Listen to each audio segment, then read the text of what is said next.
Hello, I hope everything is fine and you are putting in your best effort to improve your English as well as your communication skill.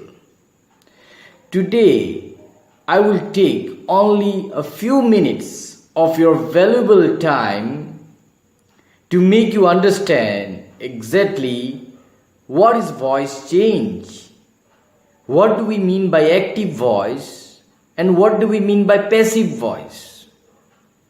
I have often come across students who only gave me an example when I asked what is active voice and what is passive voice. So, what is active voice? When the subject of the sentence is the doer of the action, we say the subject is in the active and the verb is said to be in the active voice. For example, take a sentence, the man shot a tiger. Here, the subject of the sentence is man and is the doer of the action. So here we say the verb is in the active voice because the subject is the doer of the action. So what is passive voice? In passive voice, the subject of the sentence is the receiver and not the doer. So we say the subject is in the passive and the verb is said to be in the passive voice. So finally, if the subject of the sentence is the doer of the action, then we say the verb is in the active voice. And if the subject of the sentence is the receiver of the action, we say the verb is in the passive voice. There are also different rules regarding changing of sentences from active voice to passive voice in different sentences or different tenses. Let's first take the simple present tense and consider an example. Like, Tom sings a song. If we want to change it into passive voice, we'll write, a song is sung by Tom. What we are doing for changing the verb or changing the sentence from simple present from active voice to passive voice, we are using am or is or are depending upon the subject of the sentence before the third form of the verb. So, let's take another example. Children like toys. If we want to change the sentence in the present tense from active voice to passive voice, we'll write, toys are liked by children. We are using are and we are using the third form of verb, liked. So let us take now past tense and see how to change the sentence from active voice to passive voice in this tense. Here we'll use was or were depending upon the subject of the sentence and the third form of the verb. Let's take an example. Tom sang a song. So, to change this sentence from active voice to passive voice, we'll use was before the third form of verb. So, the sentence will be, a song was sung by Tom.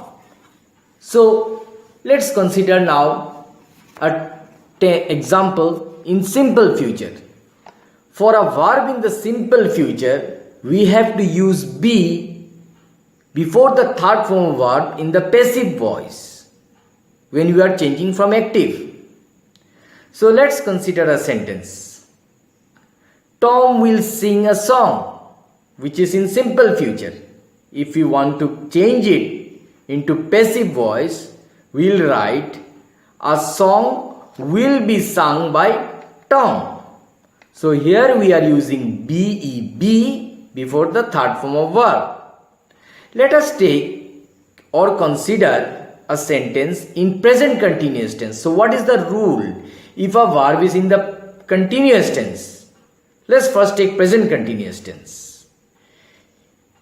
I am writing an essay. So if we want to change it into passive voice, we'll write an essay is being, B-I-N-G, being written by me. Let us consider another example in the past continuous tense. She was plucking flowers. So in the passive voice, the sentence will be flowers were being plucked by her. I hope it is clear. Let us take now the perfect tense. Let us first take present perfect. Suresh has written a letter in the active voice. So if we want to change it into passive voice, we'll write a letter has been written by Suresh.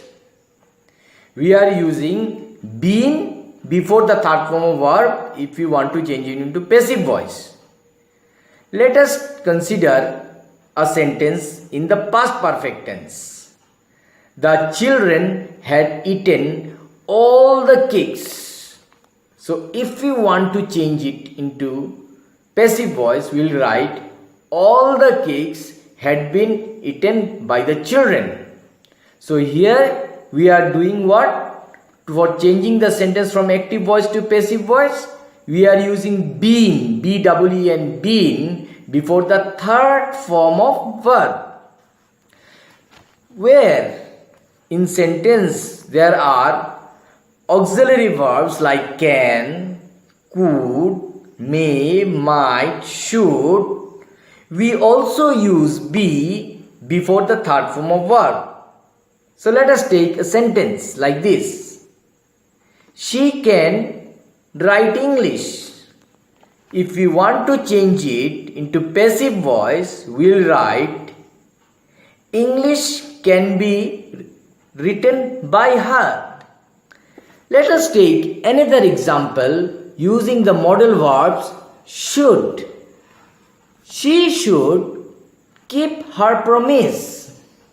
So to make this sentence into passive voice, we'll write her promise should be kept by her. I hope it is clear.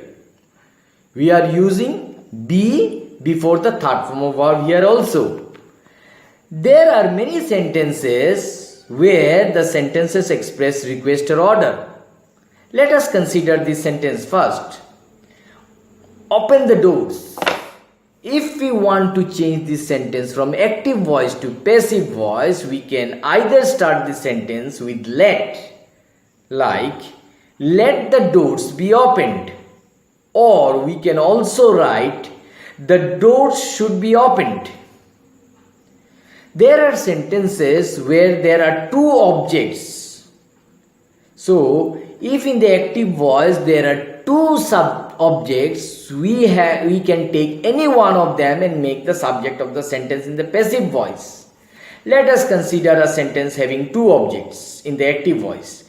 My aunt gave me a gift. Here the two objects are me and gift. So if we want to change into passive voice, we'll say, or we can write, I was given a gift by my aunt. Or we can say, using the second object in the passive voice, like a gift was given to me by my aunt. I hope I have been able to explain the two difference between active voice and passive voice, and what actually we mean when we say the verb is in the active voice, and what we mean actually if we say the verb is in the passive voice. If the verb is in the active voice, it means the subject is the doer of the action and the subject is active, and therefore the verb is said to be in the active voice. If in a sentence the subject is the receiver of the action, that is the subject is in the passive, we'll say the verb is in the passive voice. I hope you have enjoyed watching my videos. If you have really enjoyed watching my videos, please put your likes and share it. And don't forget to subscribe so that you remain updated with all the latest videos I have been making for you. Thank you all. Be fine. Go on working for your English. Enjoy life, and sure you will make a good career in English. Thank you. And also, before leaving, I would express my deep gratitude to you again for visiting my website skillenglish.com and also watching my videos. Thank you. Until next time, goodbye. Be fine. Go on studying your English and improving your English.